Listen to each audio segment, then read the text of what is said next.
standard graminifolia is not the biggest fan of pot culture. It way prefers to be planted out in the garden, but if we want to keep it in a pot and we want to have blooms, let's have a look at how we're going to repot it to make sure that we get blooming success. Welcome to the Nature Company. If this is the kind of information you're interested in, please hit that subscribe button down below if you haven't already, and that notification bell to be notified of all our upcoming content so you don't miss out on a thing. So we can see here with this one, we've got a lot of fresh new growth growing in around the base, and we notice how deep down the plant has sunk into the potting media, or well, into the pot, which means the potting media is slowly decomposed and compacted and got less from being a full pot all the way down to being a half pot. And when I show you the media, you'll understand how this happens. So what we've got to do with this is we just bang it loose from the pot.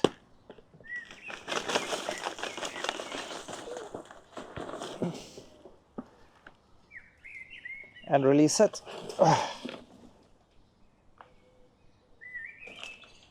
And make a terrible mess doing it. Here we can see how compact the media has become. It's good to hold the moisture, but not good for the roots. We see how little root volume is left on this plant. So this really needed to have been done now. We'll try not to remove too much of the sand around it. We're just checking for old dead rotten roots that we want to take off, but everything looks okay. And with the Arundias, if we're looking to divide, this is a perfect time to do it. We can just break it through the center there and have two plants. And the wonderful thing with these is because they're such fast, vigorous growers, we'll have fairly sizable plants relatively quickly.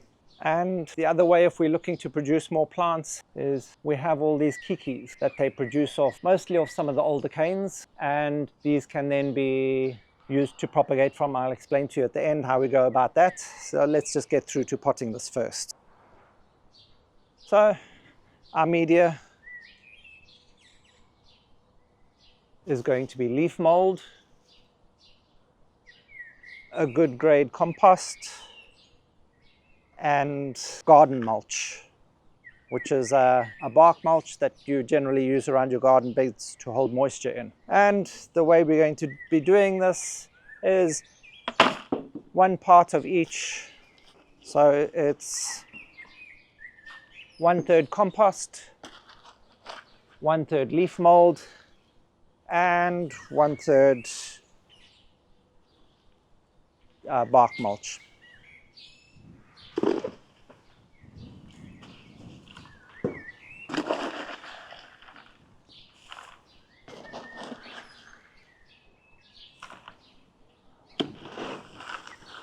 And then we'll just thoroughly mix that up, and that's going to give us this really light, fluffy mix that's going to hold a lot of moisture but still have really good drainage. And we need that moisture retention qualities because the Arundias like to be moist most of the time but not be soggy. So this will allow for that extra water to drain out but still hold all that good moisture. And the leaf mold, as it decomposes, is going to feed the plant. So because they're such vigorous growers, they need a lot of food so that they can produce those canes quickly. Often in their native areas, which is towards Asia, they actually grow almost as weeds on disturbed land, on the sides of roads and things like that, where they can take over quite rapidly. And we'll show you how they are able to do that, other than purely by their vigorous growth. They're also pretty hardy orchids. They're able to withstand fairly cold temperatures, as well as those nice warm temperatures that we get. One of the easiest ways to kill them, though, is through drying them out completely. Their humidity tolerance is quite wide, anything from about 30% to about 80%. But naturally, the lower the humidity levels, the more you must make sure that your media stays damp. Or not damp, moist. We filled it up most of the way. What we're going to do is just set our orchid in place, Make sure we have enough media to complete it.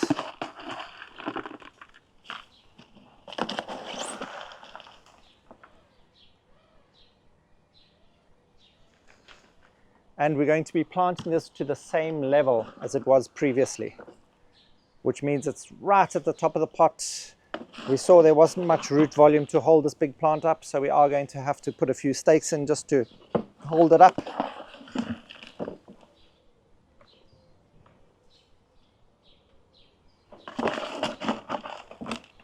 Just press gently. I'm not trying to compact the media, I'm just trying to stabilize it. So you can do a little bit of a shake, and there we go.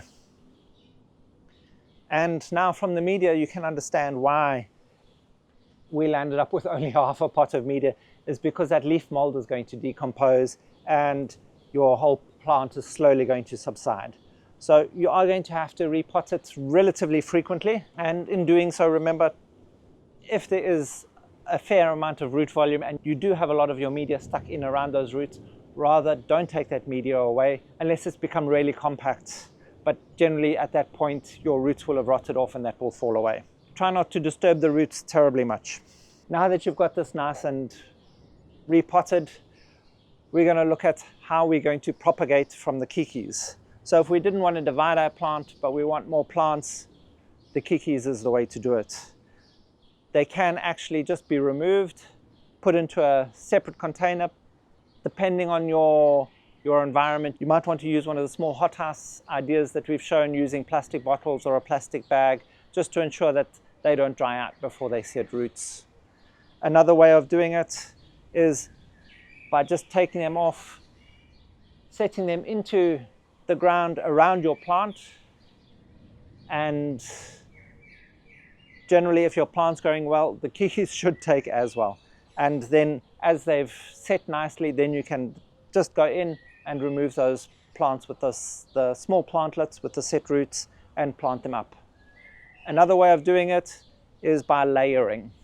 What I mean by layering is you're taking your canes, drawing them down to a pot next to it, staking them or putting a rock or something to set them there, so that these can then take root in the pot, still being fed by the mother plant. That way you'll generally have a higher success rate, because that's how they propagate themselves in nature. These canes get extremely long, then get top heavy with those kikis, fall down to the ground, and there they set roots again. That's how they're able to take over large spaces relatively quickly.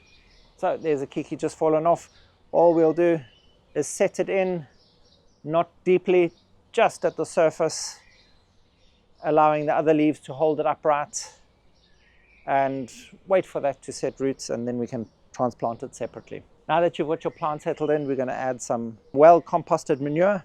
All we do with this is take it and sprinkle it around the top. As you water or the rain comes, it's going to settle that down and in and feed your plant. You can mix it in with your media, but often I just work it into the top just to ensure that everything's well settled.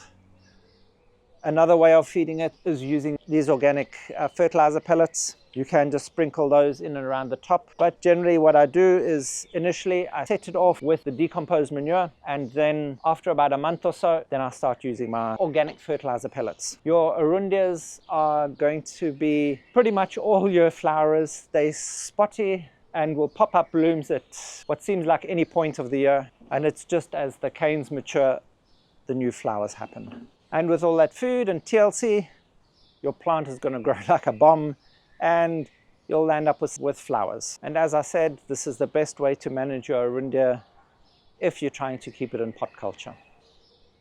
Remember, they like good air movement, they like lots of moisture, they don't like to be soggy, and they like the full sun. So sometimes it's a bit difficult to manage all of those together, but if you do, you are rewarded with the most beautiful blooms. Thank you for watching, and if you found any of this information helpful, please hit that like button, hit that subscribe button down below, and that notification bell, bing bong, to be notified of all our upcoming content so you don't miss out on a thing. Help us grow as we help your orchids grow.